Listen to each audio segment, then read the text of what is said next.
मैं और मेरा ससुर अकेले रहते थे। मेरा ससुर इतना बूढ़ा नहीं था। मैं सारा दिन अपने आप को दुपट्टे से ढककर रखती थी। काम करने के दौरान कई बार ऐसा होता कि दुपट्टा गले से उतरकर नीचे हो जाता। तब ससुर मुझे अजीब नज़रों से देखते तो मुझे बहुत शर्म महसूस होती, क्योंकि मैं भारी भरकम जिस्म की मालिक थी और अक्सर अपने जिस्म को ऐसे ढककर रखना मेरे लिए बहुत मुश्किल था। ससुर को रात का खाना देकर मैं अपने कमरे में दरवाज़ा बंद करके सोने लेट जाती, लेकिन जब सुबह उठती तो बेडशीट पर सफ़ेद दाग लगे थे। मैं शादीशुदा थी और अच्छी तरह जानती थी कि ये दाग किस चीज के हैं, लेकिन आखिर कौन मेरे कमरे में आकर ये सब कर जाता था, क्योंकि मैं तो दरवाजा बंद कर देती थी। अब ये रोज होने लगा था। ससुर का रवैया अब मेरे साथ बहुत अजीब सा हो गया था।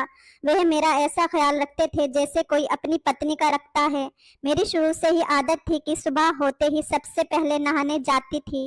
एक दिन मैं निकली ही थी कि मेरी नजर सामने अपने कमरे की तरफ गई, जहां ससुर कमरे से निकल रहे थे। उनके हाथ में एक थैली थी, लेकिन मैं नहीं जानती थी कि वह क्या चीज मेरे कमरे से लेकर जा रहे हैं। मैंने इरादा कर लिया था कि आज रात जाग कर देखूंगी कि मेरे कमरे में आखिर कौन आता है। मैंने जानबूझकर कमरे का दरवाजा खुला छोड़ दिया और नाइट सूट पहनकर लाइट बंद करके बेड पर लेटी रही और सोने की एक्टिंग करने लगी। बिल्कुल खामोश थी। थोड़ी देर के बाद हलचल की आवाज आई। मुझे लगा कि ससुर पानी पीने के लिए या बाथरूम जाने के लिए उठे होंगे, लेकिन कोई मेरे कमरे की तरफ बढ़ रहा था और कमरे में दाखिल हो गया। कमरे की लाइट बंद थी और मैंने सांस खींचकर सोने की एक्टिंग करनी शुरू कर दी, क्योंकि मुझे देखना था कि ये कौन है। लेकिन अगले ही लम्हे से बर्दाश्त करना मुश्किल हो गया था, जब ससुर ने मेरा नाम तृप्ति है। मेरे खानदान में से इस दुनिया में कोई भी जिंदा नहीं था सिवाय मेरे एक चाचा के। उन्होंने मेरी शादी करवा दी, लेकिन मेरे चाचा कोई जालिम किस्म के नहीं थे। वह तो बहुत अच्छे इंसान थे। जब मेरी शादी हुई उस वक्त मेरी उम्र 17 साल थी। मैं बहुत ज्यादा खूबसूरत थी, लेकिन जो घर उनको मेरे लिए मिला वह कोई इतना खास अमीर भी नहीं था और ठीक ठाक भी नहीं था। लेकिन उनके पास भी और कोई चारा नहीं था, क्योंकि उनकी पत्नी बिल्कुल भी अच्छी नहीं थी। कोई भी अच्छा रिश्ता आता तो वह कहती थी कि अपनी बेटी के बारे में सोचो, इस तृप्ति को बस जल्दी जल्दी घर से निकाल दो, नहीं तो मेरी बेटियों के रिश्ते भी नहीं होंगे। क्योंकि जो भी घर आता था वह मुझे ही पसंद कर लेता था। मैं बहुत ज्यादा खूबसूरत थी और मेरी चाची की बेटियां बहुत ही मोटी और काली सी थी, लेकिन उनका रवैया मेरे साथ इतना बुरा नहीं था। सब कुछ ठीक था, बस कभी कभी चाची को इसी बात पर गुस्सा आता था कि रिश्ता मेरी बेटियों के लिए आता है, लेकिन पसंद इसको करके चले जाते हैं। ऐसा भी होने लगा कि जब रिश्ता आता तो वह मुझे छिपा देती। बस फिर चाचू ने तंग आकर जो भी रिश्ता मिला फौरन मुझे भेज दिया। कोई पूछताछ भी नहीं की और ज्यादा कीड़े भी नहीं निकाले। जिस घर में मेरी शादी हुई थी उसमें कोई भी नहीं था। मेरा पति दूसरे शहर में काम करता था, जो यहाँ से एक दिन की दूरी पर था, इसलिए वह बार बार नहीं आ सकता था। लेकिन 4 महीने बाद एक हफ्ते के लिए आता था। मैंने कहा कि चलो शुक्र है बाहर का मुल्क तो नहीं है, वरना तो 2-2 साल में एक चक्कर लगता। घर में कोई नहीं था सिवाय मेरे ससुर के। मेरे ससुर ने कहा कि तुम्हें परेशान होने की कोई जरूरत नहीं है। मेरा ससुर बहुत अच्छे थे और वह वाकई बहुत ज्यादा अच्छे थे। मेरा बहुत ख्याल भी रखते थे। शादी के 2 हफ्ते बाद मेरे पति ने कहा कि मुझे जाना होगा। मैंने सिर्फ 2 हफ्ते की छुट्टी ली थी। मैंने भी उसे भारी दिल से विदा कर दिया। उसका नाम गजेंद्र था और मेरे ससुर का नाम रमना था। ससुर भी काम पर जाया करते थे।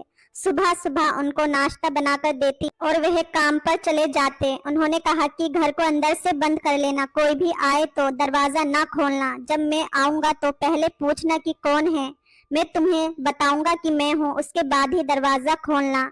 वह मुझे बहुत प्यार करते थे। बेटी की तरह मेरे नाज और नखरे उठाते थे। मेरे सर पर हाथ रखते और वापसी पर मेरे लिए आइसक्रीम लेकर आया करते थे। मैंने कहा कि इसकी क्या जरूरत थी, तो कहने लगे कि अभी अभी शादी हुई है, तुम्हारी थोड़ी तो सेवा करनी पड़ेगी।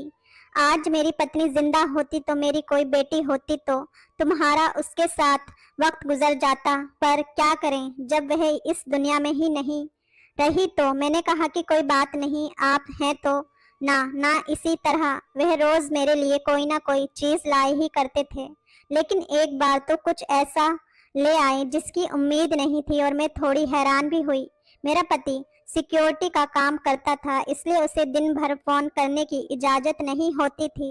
रात को 10 मिनट के लिए मुझसे बात करता था, लेकिन इतना थका होता कि बात करते करते ही सो जाता। तो मुझे ये बात अच्छी नहीं लगती थी, क्योंकि मैं पूरा दिन इस 10 मिनट के लिए इंतजार करती रहती थी। लेकिन उसकी भी मजबूरी थी, वह पूरा दिन गर्मी में धूप में सिक्योरिटी पर खड़े खड़े थक जाता था। कहता था ये बहुत बड़ी अपार्टमेंट है, लेकिन बड़ी खतरनाक जगह है जहाँ पर इस तरह की चीजें बनती हैं जिसमें कभी कभी आग लग सकती है। इसलिए तो अच्छे पैसे मिलते हैं इस नौकरी के, नहीं तो तुमसे कभी भी इतना दूर नहीं रहता। लेकिन एक दिन बुरी खबर मुझे मिली कि मेरा पति इस दुनिया से चला गया है। जिस बिल्डिंग के सामने वह काम करता था, उस बिल्डिंग में आग लग गई और वह भी इस दुनिया में नहीं रहा। मेरे लिए ये सदमा बहुत बड़ा था। मैं शादी के 3 महीने बाद ही विधवा हो गई थी।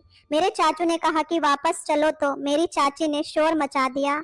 उन्होंने कहा कि ये तो शादी के 3 महीने बाद ही विधवा हो गई है, मनहूस है, इसकी मनहूसियत का साया मेरी बेटियों पर पड़ जाएगा। हमारे घर में जब तक ये थी तब तक कुछ अच्छा नहीं था। जैसे ही निकली तो हमारे घर में सभी चीजों की सुविधा भर गई, तो अब इसको वापस नहीं आने दूंगी। मजबूरी में मैंने फैसला किया कि मैं अपने ससुराल में ही रहूंगी। मेरे चाचू ने कहा कि फिक्र मत करो, आजकल तो विधवा औरत तलाकशुदा लड़कियों की शादी हो जाती है, कोई ना कोई मिल जाता है। तुम्हारे लिए कोई और रिश्ता तलाश करूंगा। लेकिन मैं शादी नहीं करना चाहती थी, क्योंकि मुझे मेरे पति की बहुत याद आती थी। अब मेरे ससुर अब काम से जल्दी वापस आ जाते थे और एक दिन मैंने देखा उनके पास एक लाल रंग की बेडशीट थी। कहने लगे कि बेटा ये बिछाकर सोना। मैंने कहा कि ठीक है, लेकिन मुझे उनसे ये पूछना चाहती थी कि मैं ये बिछाकर क्यों सोऊं। उन्होंने तो इतना कहा कि तुम्हारे लिए लाया हूँ, अपने बिस्तर पर बिछा लो। मैंने कहा कि घर के लिए लाए होंगे, वैसे भी इस घर में कोई इतनी ज्यादा चीज नहीं थी और मुझे दहेज देने वाला भी कौन था। लेकिन हैरत मुझे तब हुई जब सुबह मेरे ससुर ने कहा वह बेडशीट मुझे वापस कर दो। मुझे लगा कि शायद उन्होंने रखने के लिए दी थी। मैंने कहा लेकिन मैंने तो बिस्तर पर बिछा दी थी और मैं उस पर सो भी गई थी। उन्होंने कहा कि कोई बात नहीं, अच्छा किया जो उस पर सो गई, लेकिन अभी मुझे वापस करो। मैं वह बेडशीट उठाई और अपने ससुर को वापस दे दी। उन्होंने थैली में डाल ली और अपने साथ ले गए। देखने में तो नई लग रही थी, लेकिन शायद महंगी ले आए थे, इसलिए वापस करने चले गए थे। मैंने भी कुछ ज्यादा सवाल जवाब नहीं किया और बेडशीट वापस कर दी। मुझे मेरे पति की बहुत याद आती थी, लेकिन आज रात को मुझे बहुत अच्छी नींद आई, जबकि पिछले कुछ दिनों से मैं सारी रात रोती रहती थी। रो रो कर तबीयत खराब हो गई थी। ऐसा लगता था कि सब झूठ है। अभी वापस आ जाएगा मेरा पति और आकर कहेगा कि वह खबर झूठी थी। मैं तो बिल्कुल ठीक हूँ, मुझे तो कुछ नहीं हुआ है। लेकिन ये तो सिर्फ दिल को तसल्ली देने की बातें थी ना।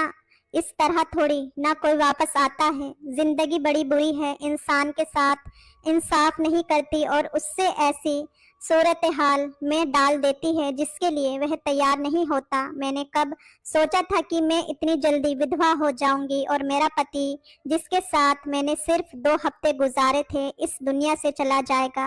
एक उम्मीद बाकी थी कि शायद मैं गर्भवती हो जाऊं। मेरे पति को गए हुए अभी सिर्फ 1 महीना ही हुआ था। कुछ दिन और गुजर जाते हैं तो शायद मुझे पता चल जाता कि मैं माँ बनने वाली हूँ या नहीं, क्योंकि जब मेरा पति वापस गया तो उस 2-3 दिन पहले वह मेरे साथ था। लेकिन जब वापस गया तो उसके 2-3 दिन बाद ये खबर आ गई थी कि वह इस दुनिया में नहीं है। इसलिए मेरे पास एक उम्मीद तो थी। रात को ससुर वापस आए तो उनके पास फिर से बेडशीट थी। कहने लगे कि ये बिछा लेना। मैंने कहा क्या बात है, आप वापस देने क्यों चले गए? तो कहने लगे जिस दुकान से ली है। एक दोस्त ने कहा कि मैं भी उसी दुकान से ली थी, पर मैंने तो सस्ती ली थी, आपने महंगी ली है। तो मैं वापस लेकर झगड़ा करने चला गया था, लेकिन फिर उसने मुझे 300 वापस कर दिया। तुम भी जाकर सो जाओ, कोई प्रॉब्लम नहीं है। वही हुआ जिसका मुझे भी अंदाजा था। मैंने कहा कि ठीक है, मैंने फिर से बेडशीट बिछा ली और मैं सो गई। ऐसी सोई कि सुबह ही मेरी आंख खुली, लेकिन सुबह मेरी तबीयत बहुत अजीब हो रही थी। मुझे लगा कि मैं माँ बनने वाली हूँ।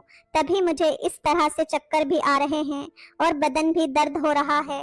लेकिन सुबह जब नाश्ता बना रही थी तो ससुर ने फिर से कहा कि बेडशीट वापस कर दो। मैं हैरान रह गई। अभी मैं उनसे कुछ पूछना चाहती थी तो उन्होंने कहा कि मेरे पास टाइम नहीं है, जल्दी जल्दी वापस ले आओ।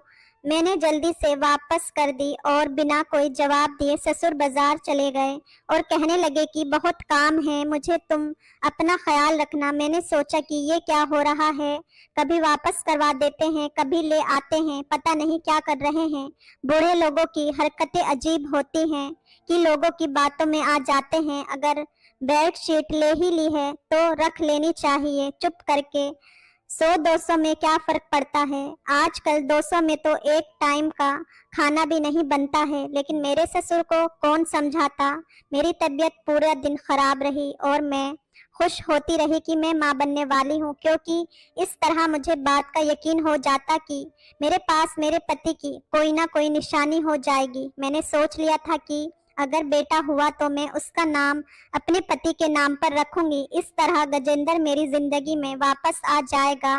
कोई तो होगा जिसको मैं अपना कह सकूंगी, वरना इस दुनिया में मेरा था ही कौन। एक पति था, वह भी इस दुनिया से चला गया। मेरे ससुर ने तो रूटीन बना ली थी। वह रात को मुझे चादर देते और सुबह मुझसे मांग लेते और मुझे इतनी ज्यादा नींद आती कि मुझे अपना होश ही नहीं रहता था। मैंने कहीं से सुना था कि जब औरत माँ बनने वाली होती है तो उससे बहुत ज्यादा नींद आती है। इसलिए मेरा दिमाग इन चीजों की तरफ लगा हुआ था। पर एक हफ्ते अफसोस हुआ, मैं माँ नहीं बनने वाली थी। मेरे पति की मेरे पास कोई निशानी नहीं थी। मुझे बहुत ज्यादा अफसोस हो रहा था। रो रही थी। ससुर से ये बात नहीं की, पर उन्होंने कहा क्यों रो रही हो, तो मैंने कहा कि नहीं कुछ नहीं। मैंने कहा गजेंद्र की याद आ रही है, तो ससुर ने अजीब से अंदाज में मेरा हाथ पकड़कर कहा कि मैं हूं ना, चलो फिर। अचक ही रुक गए।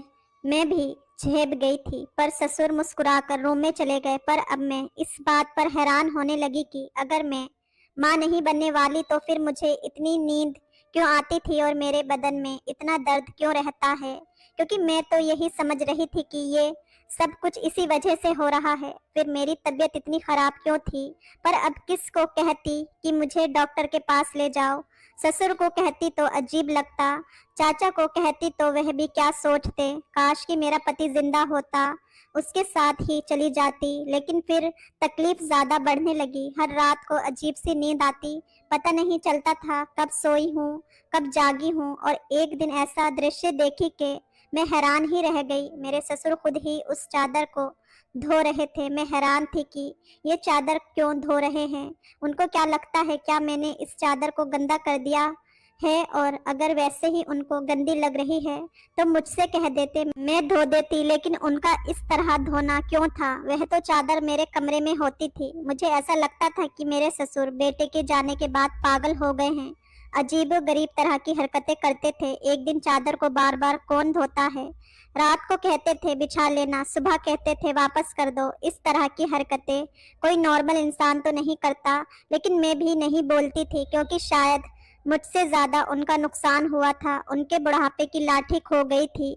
मेरे पति की लाश भी तो नहीं मिली थी। बस इतना बताया गया था कि वह इस दुनिया से चला गया है। क्योंकि बिल्डिंग में आग लग गई थी, इसलिए ज्यादातर लोगों की लाश नहीं मिली थी। आखिरी बार मेरे ससुर ने भी उनको जी भर के नहीं देखा था और मैं भी नहीं देख पाई थी।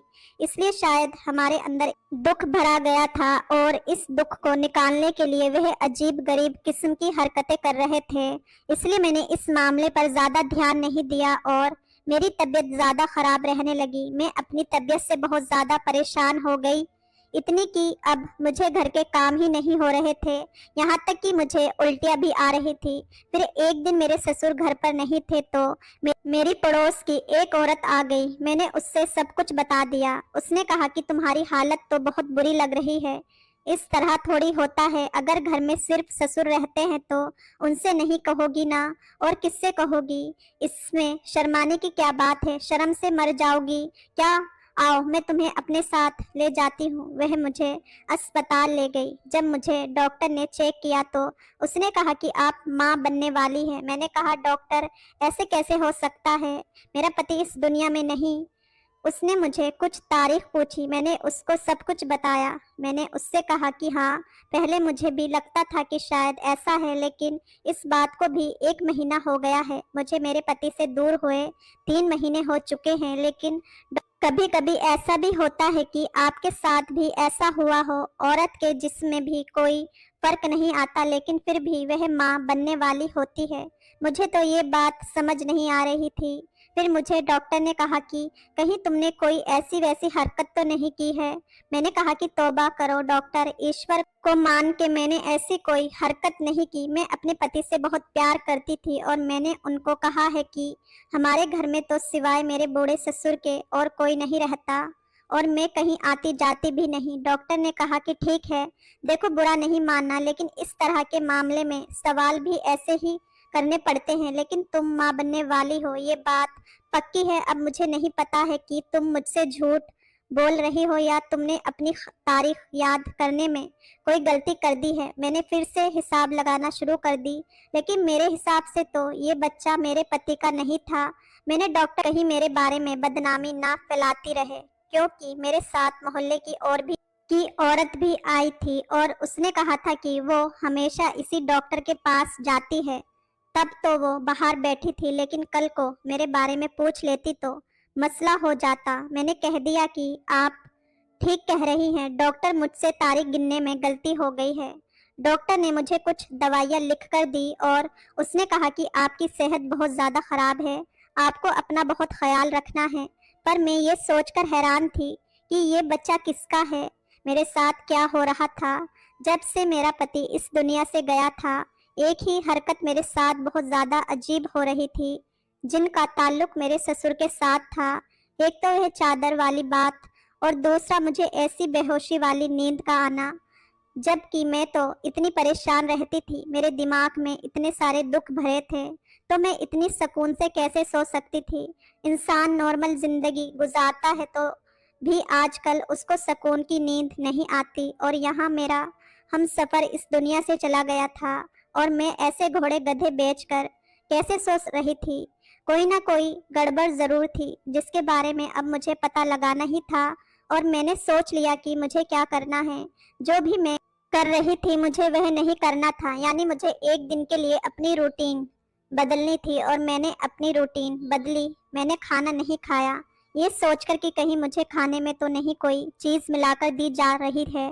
पर मैं ये सोचकर हैरान थी कि ये करेगा कौन। रात को ससुर ने फिर से वही बेडशीट मुझे वापस कर दी। अब तो वह बेडशीट इतनी पुरानी हो गई थी, फिर भी उसको इस थैली में डालकर देते थे जैसे कि नई है। पता नहीं अपने साथ लेकर जाते ही क्यों थे। मैंने कहा कि जी ठीक है, बिछाकर सो जाऊंगी, लेकिन आज मैंने बिस्तर पर वह बेडशीट नहीं डाली और बिस्तर पर जाकर लेट गई। लेकिन मैं हैरान थी कि आज मुझे नींद नहीं आ रही थी। मुझे समझ नहीं आ रहा था कि क्या मेरी नींद का ताल्लुक इस बेडशीट के साथ था। ये क्या हो रहा था मेरे साथ, मुझे तो बिल्कुल भी नींद नहीं आ रही थी। यहाँ तक कि रात के 1 बज गए, बाहर बिल्कुल खामोशी थी। थोड़ी देर के बाद हलचल की आवाज़ आई। मुझे लगा कि ससुर पानी पीने के लिए या तो बाथरूम जाने के लिए उठे हों, लेकिन कोई मेरे कमरे की तरफ बढ़ रहा था और कमरे में दाखिल हो गया। कमरे की लाइट बंद थी और मैंने सांस खींचकर सोने की एक्टिंग करनी शुरू कर दी, क्योंकि मुझे देखना था कि ये कौन है। वैसे मुझे बहुत ज़्यादा डर लग रहा था, उसका मेरे कमरे में काम ही क्या था। लेकिन थोड़ी देर के बाद जब वह शख्स मेरे करीब आकर लेट गया, मेरे चेहरे पर हाथ फेर रहा था, उसका हाथ मेरे पूरे वजूद पर सफ़र कर रहे थे। जब मुझे अपनी बाहों में भरने की कोशिश करने लगा तो मैंने चीखना चिल्लाना शुरू कर दिया, और जैसे ही लाइट ऑन की तो ये देखकर हैरान रह गई कि वह और कोई नहीं, मेरा ससुर था।